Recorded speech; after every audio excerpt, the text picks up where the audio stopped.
All right, folks, so in this video, we are going to talk about how we can use row echelon form to get a more specific way of solving systems with infinitely many solutions. So first, when do I have infinitely many solutions? Well, similarly to with regular elimination, if our variables cancel and we get a true statement, usually 0 equals 0, that is one way of getting IMS. Another way of getting IMS, and this is something we haven't really talked about yet, either with Gaussian or normal elimination, is if there are not enough equations to solve for only one solution. Only one solution. So let's dive into that a little bit more deeply. So systems with infinitely many solutions either have variables that cancel so that we get 0 equals 0, or there are not enough equations to solve for only one solution. Excuse me. So folks, if I have a 2-variable system, how many equations do I need to solve an XY system? Well, from everything that we've done previously with elimination, we would need 2 equations to solve. Now, if I have a 3-variable system, we would need 3 equations to find one solution point. So especially when we start getting into 3 and even 4-variable systems, if there are less equations than there are variables, there's no way to narrow it down to one solution, but we still can come up a way of expressing the solutions that would exist on the 2 3-dimensional coordinate plane, or 2 3-dimensional planes, or in the 4-variable system. So more on that as we start getting into these, but just note there's kind of a new way of being able to get infinitely many solutions. So doing the same thing that we did in the previous video, we're going to start by setting up our augmented matrix. So as I'm looking at this one, our first equation has a coefficient of 1 for the x. So I'm going to go ahead and leave the equation in this order. So I'm going to go ahead and slide my augmented matrix as far to the left as I can go. And my x coefficients, 1, 2, 1, and then 1, 1, 2, and then 1, 4, -1. And then you can put that little dash line to separate the constants if you so desire. And then 3, 8, 1. So remember, for row echelon form, we start column by column, trying to get that top item to be a 1 and the items below it to be 0s. So let's go ahead and start by replacing row 2, because we want that 2 to be a 0. So we're going to replace row 2. And again, folks, on the homework, I do expect you to write out these steps. So show me what you're replacing, how you're replacing it, and then work for the actual numbers. So we're replacing row 2. And what are we going to replace it with? The elimination of row 1 with row 2 by taking -2 times row 1 and then adding it to row 2. So let's go ahead and show our work for -2 times row 1. So -2 times 1, -2 times 1, -2 times 1, -2 times 3, -6. And we're going to add that -2 times row 1 stuff to row 2. So in my next matrix of work, we're going to have a 0, just like we planned for, -1, +2, and +2. Looking good. Next, excuse me, we need to make this one be a 0. So what row are we going to replace? Row 3. What are we going to replace it with? Let's go ahead and take negative row 1 plus row 3. So again, folks, when you have that 1 in the top left position, that's usually going to be the easiest one to manipulate and get those first 0s in those other positions. So I'm going to show my work for the opposite of row 1. So negative of those numbers, -1, -1, -1, and -3. And now we're going to add negative row 1 to row 3. So -1 plus 1 is 0. -1 plus 2 is +1. That gives me -2. and that gives me -2. And row 1 is all good as is. So we transfer those numbers over. So we've got our 1 with our zeros below. So our first column of row echelon form is complete.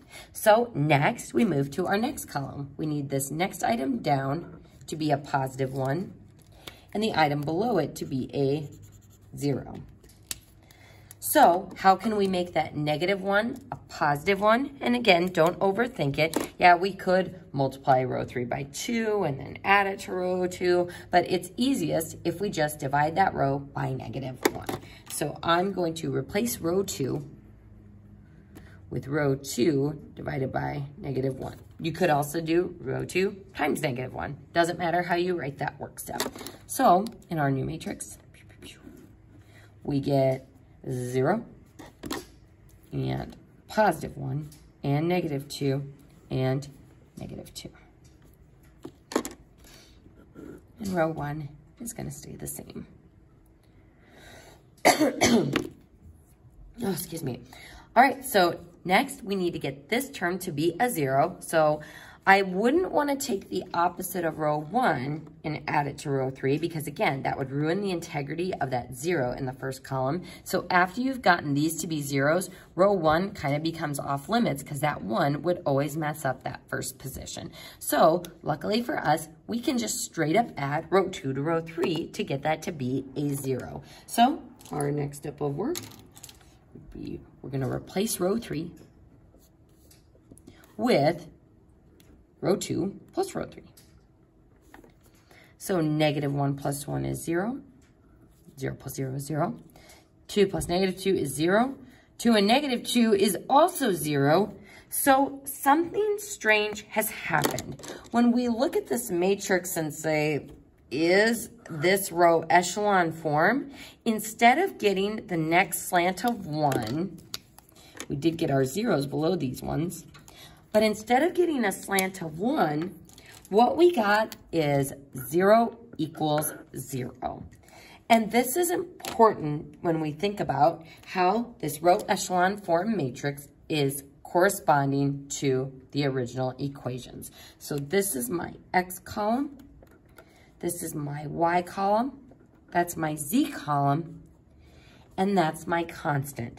So if this was a 1 here, this would say 1z equals 0, but this says we don't have any z's. This just straight up, in equation form, transfers to 0 equals 0. Now, in the olden days, we would just write IMS, put a box around it and say, yeah, we're done. But as I kind of alluded to earlier in this chapter, with matrices, we are going to get more specific with our IMS solutions so that we can describe the points that actually do work in all 3 of those equations. So, folks, for this purpose, since z is the variable that got canceled out in this last step, we are going to use z as our reference variable.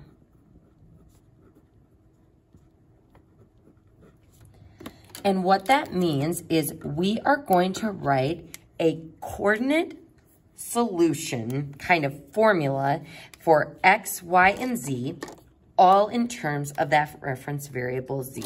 So again, folks, if you want to go back to page, excuse me, page 2 in your note packet, this is where we kind of talked about this reference variable. So I just gave you this coordinate formula. We are now going to be able to generate this formula. Now, this was a formula in terms of Y.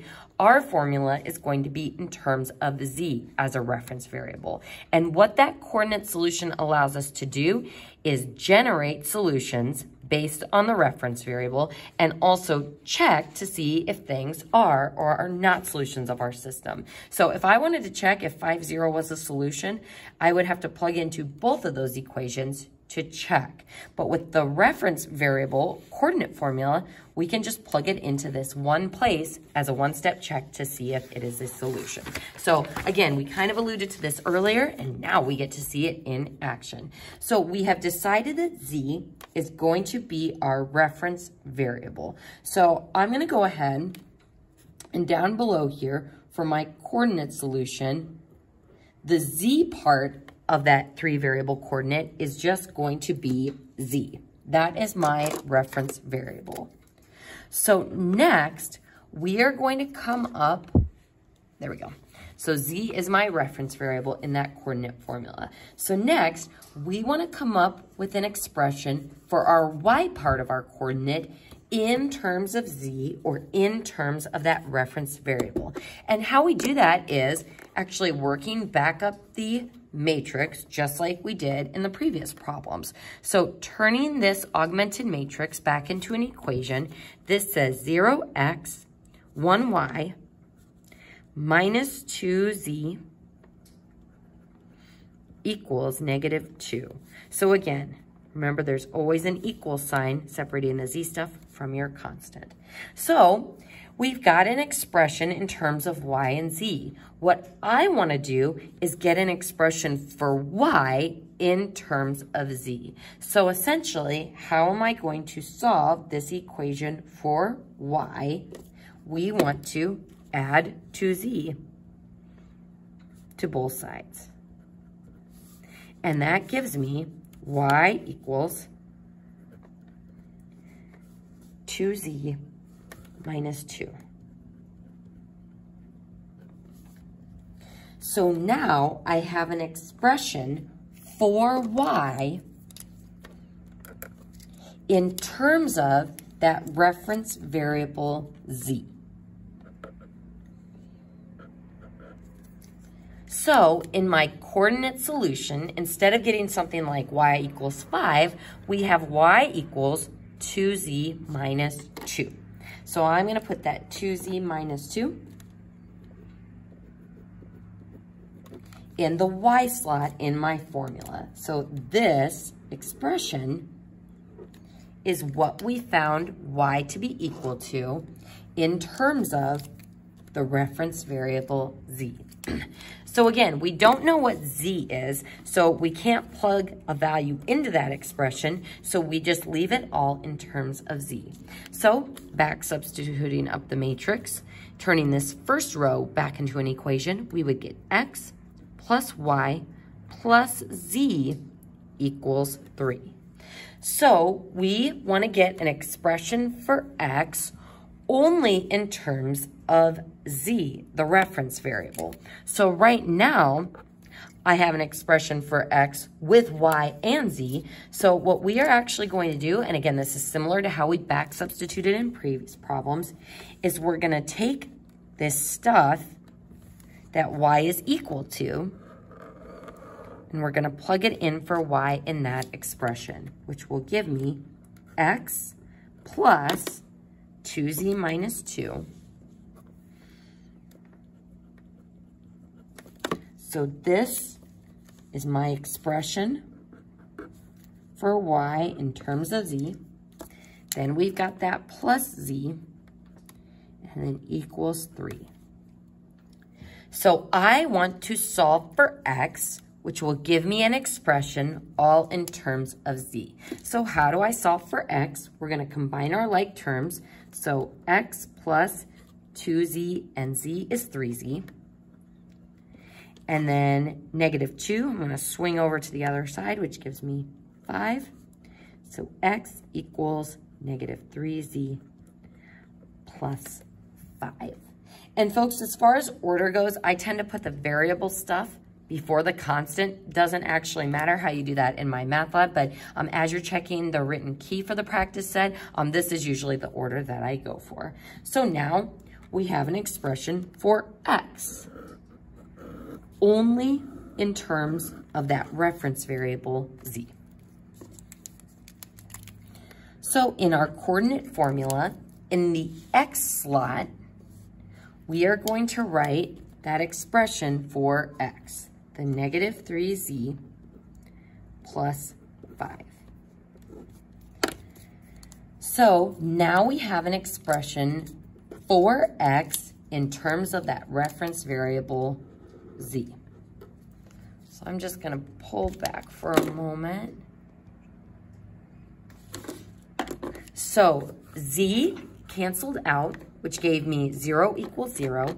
And then we took that reference variable and found an expression for y in terms of z and an expression for x in terms of z, getting rid of that y by plugging the z stuff in for that expression. In the next video, we'll talk about how we can use that coordinate formula to check.